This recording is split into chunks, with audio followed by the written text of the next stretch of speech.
uma pergunta que lhe faço. Como é que a professora epidemiologista Luísa Helena está vendo esse contexto de pandemia enfrentado ou não enfrentado pelo Brasil? Eu digo sempre assim, que tem três questões que assim ficaram muito claras com esse contexto de epidemia, né? Uma é a questão da sustentabilidade ambiental, porque, mais uma vez, a humanidade tem a ousadia de achar que tem uma supremacia diante das outras forças da natureza, né? Não é à toa, não é a primeira vez que a gente vivencia isso. Já vivenciamos, inclusive, com vários outros da família dos coronavírus, com menos patogenicidade, menos letalidade, mas já vivenciamos isso. Vivenciamos com o SARS-CoV, que agora passou a ser chamado 1, mas na época era só SARS-CoV, de 2012 a 2014, também pela mesma questão, tráfico de animais silvestres, todas essas coisas que aconteceu agora com SARS-CoV-2 na China. Já tinha acontecido entre 2002 a 2014 com o MERS, que ficou considerada a síndrome respiratória do Oriente Médio. Isso tudo a ação do homem.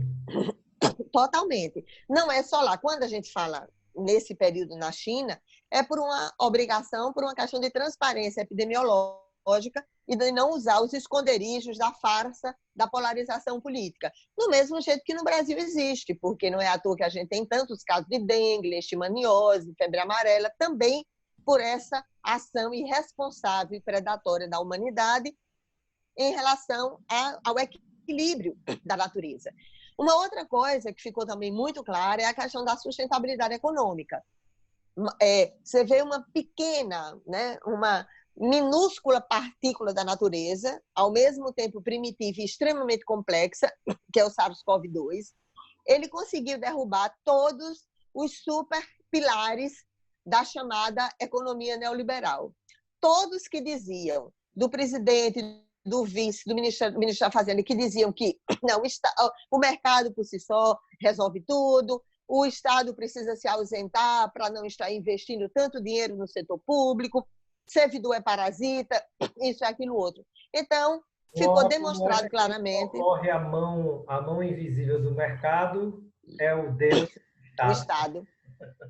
Exatamente. Então, eles falam tanto em nome do capitalismo e nada mais é do que o paternalismo do Estado viabilizando os interesses. E sempre foi assim no Brasil. Muitas vezes, não é à toa que todo mundo conhece os dados do BNDES, de governos passados, e como é que eles agiam. Então, as estruturas públicas, Banco do Brasil, BNDES, Caixa Econômica Federal, Banco do Nordeste, o próprio orçamento, num país como o nosso, que é um país de dimensões continentais, com extremas desigualdades regionais, às vezes numa mesma cidade tem áreas de extrema diferença social. Imagina um país de dimensões continentais como o Brasil, com um modelo de federalismo que não decidiu ainda se é competitivo ou é cooperativo.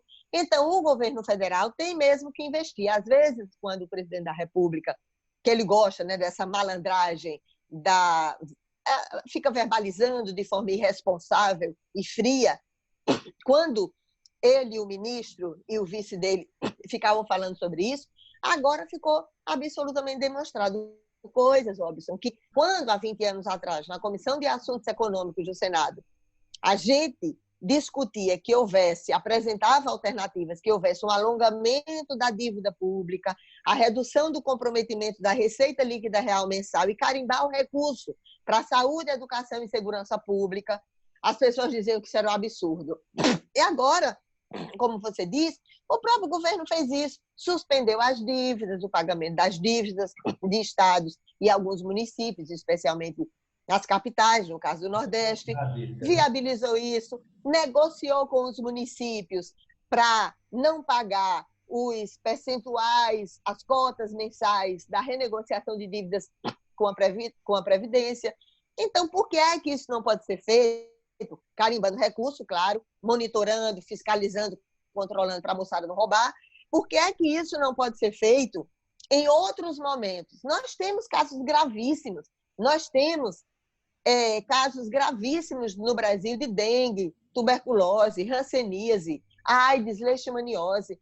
febre amarela. Então, por que não pode fazer isso? Por que é que essa situação da violência, que é tão grave? Para você ter uma ideia, o principal problema de saúde pública dos jovens de 15 a 29 anos é violência letal intencional, homicídio. Então, por que é que não pode carimbar recurso? Olha, houve esse problema todo agora. Então, do ponto de vista econômico, vamos garantir isso, mais 2 anos de renegociação da dívida, alonga o perfil da dívida e carimba recurso para saúde, educação e segurança pública. Porque quando isso falha, aí é que repercute tudo lá na parte da assistência social. Então, o presidente fala tanto, ele cria um falso duelo para a agenda da área da saúde, é um falso duelo mesmo, porque mesmo antes de 1988, quando a gente ainda discutia sistema unificado e descentralizado de saúde, que nem era o SUS, quando a gente discutia isso, e não é à toa que a gente colocou no texto constitucional e colocou no texto da Lei Orgânica da Saúde no Brasil, que a saúde ela está condicionada a políticas econômicas e sociais. Na Lei Orgânica do SUS, a gente bota até políticas econômicas primeiro de políticas sociais. Então, essa farsa, essa desonestidade intelectual do dilema entre economia e saúde, emprego e vida, isso é um absurdo, porque é óbvio que saúde está lá na Constituição, está lá na Lei Orgânica do SUS, ela tem uma relação direta com o quê? Com emprego, com renda, alimentação, condições de habitabilidade. Então, é óbvio que não separa. E quem é que tem que fazer isso? O governo federal. É isso. O governo estadual e o governo municipal, ele pode, para ajudar a preservação de empregos, ele faz o quê? Ele reduz a carga tributária. É papel deles também, é papel do governo federal também. Quando o governo estadual e o município reduzem a sua carga tributária, significa que vai entrar menos dinheiro em caixa. E com menos dinheiro em caixa, é óbvio que vai investir menos em saúde, educação, saneamento, etc. Como é que compensa isso? O governo federal compensa. É o governo federal que tem dinheiro para compensar. Os trilhões estão lá no governo federal. Então, a responsabilidade pela preservação do postos de trabalho, de emprego, disso que é uma coisa importantíssima na vida de uma pessoa. Muitas vezes é a ausência dele que leva legiões de jovens serem mão de obra escrava do tráfico, do narcotráfico, da marginalidade como último refúgio. Então, é óbvio que isso pode ser feito. É o governo federal que pode viabilizar linhas de crédito, crédito fácil, carimbar como cláusula social para não desempregar. Então, tudo isso pode ser feito. Infelizmente, né, mesmo essa pequena partícula da natureza tendo derrubado todos os grandes pilastros, né, do neoliberalismo, então, emprego, todas as pessoas. E para mim é angustiante, porque eu encontro pessoas simples, pessoas do povo, que estão com sua motinho entregando bujão de gás, com sua bicicleta entregando lanche, e as pessoas ficam desesperadas. Heloísa, meu emprego, isso é uma coisa muito, muito grave. Então, não existe o duelo. Aquele que tem a responsabilidade de ter chegado com a ajuda na hora certa, para Claro. não forçar aquele humilde a ter que trabalhar, não está cumprindo como deveria cumprir o seu papel, né? Exatamente. Então, contra governadores, contra prefeitos, para não discutir as suas reais responsabilidades. Exatamente. Então, Robson, se não houvesse mecanismo, você entendia, mas não é. Existem mecanismos concretos, objetivos, ágeis e eficazes que possibilitam, tanto em relação à empresa familiar, micro, pequena, média ou até grande empresa, no campo e na cidade, existem mecanismos objetivos para facilitar o crédito, garantir que o crédito chegue fácil e de forma correta, porque muitas vezes os micro e pequenos empresários têm até medo do banco, com medo de perder sua pequena empresa, com medo de perder seu pedaço de terra. Então, é por isso que tem que ter cláusulas sociais extremamente importantes para garantir o emprego, garantir a não redução de postos de trabalho, garantir emprego e depois o Estado viabilizar mecanismos que são necessários para a dinamização da economia local, com os pequenos arranjos locais que potencializam renda circulante e postos de trabalho. Então, isso pode realmente ser feito. Não tem nada a ver com porque eu sou de esquerda, por causa disso. Não é isso, Terol. São coisas objetivas e concretas. Né? São direitos, independente de ser direita, de ser esquerda, de ser negro, de ser idoso, de ser homossexual, são os direitos dos cidadãos que devem ser. Com certeza, com certeza. Então, isso é de fundamental importância, né? Daí, sustentabilidade ambiental, sustentabilidade econômica e a sustentabilidade social, ela acabou sendo segurada por quem? Pelo SUS. Por quê? As condições de habitabilidade do Brasil como são? Eu sei que não são de agora, já vinham assim. Quando a gente diz assim, olha, tenha condições de higiene, se isole. Como? Tem gente que mora num cubículo. Um cubículo com um monte de gente dentro, que até o isolamento do infectado não pode ser feito com esgoto a céu aberto, sem água potável, sem o mínimo de condição. Exatamente. O mínimo de condição, exatamente, de você promover a higiene pessoal. Então, isso realmente é muito grave. Quem acabou segurando com tudo, porque não tinha isso, não tinha habitabilidade em condições de dignidade, não tinha saneamento e acesso à água potável, acabou sendo o SUS. Então, o SUS que já... Exatamente, que já tinha problemas, porque os governos federais passados, de forma com a esperteza política, não designaram a sua parte de percentual para o SUS, então o financiamento acabou sendo com percentual definido apenas para estados e municípios. É de fundamental importância retomar esse debate para que o governo federal promova os investimentos, tanto na área de pesquisa, de produção de fármacos, como na assistência direta, desde a porta de entrada do sistema, que é a unidade de saúde, atenção primária, atenção básica, até a média e alta complexidade. Então, isso realmente deve ser feito. E quando a gente diz às pessoas, olha, fique em casa, é por causa disso que você disse. Existem milhões de pessoas no Brasil que não podem ficar em casa. Existem milhões de pessoas no Brasil que, por atividade laboral, povo da saúde, da segurança pública, a pessoa que está catando lixo, entregando comida, funcionário de farmácia, supermercado. Existem milhões de pessoas que não podem ficar em casa por atividade laboral. E existem milhões de pessoas que, pela necessidade extrema, não conseguem ficar em casa, não podem ficar em casa. Então, quem pode ficar em casa, eu digo sempre, tem a obrigação moral de fazê-lo. Tem obrigação. Eu tenho muitas amigas queridas, maravilhosas, que dizem que estão estressadas de ficar em casa. Eu não me dou esse direito, porque eu digo assim, olha, se você pode ficar em casa, minha irmã, você tem a obrigação moral de ficar em casa. Por quê? Robson, o serviço de saúde é o mesmo. É a mesma estrutura física. São os mesmos insumos, o mesmo maquinário, os mesmos trabalhadores da saúde. As pessoas não deixaram de adoecer de doenças cardiovasculares, acidente vascular cerebral, infarto agudo do miocárdio, cânceres, violências, acidentes de trânsito, o COVID, né? tuberculose e outras coisas mais. Então, ninguém deixou de adoecer. Então, essas pessoas que já vinham adoecendo, elas continuavam indo para o mesmo serviço de saúde. E agora, um monte de gente mais, né, com síndromes respiratórias, pode ser só uma síndrome gripal, mas transmite, e pode ser uma síndrome respiratória aguda grave, que a letalidade é altíssima, nos estados críticos é de 50%.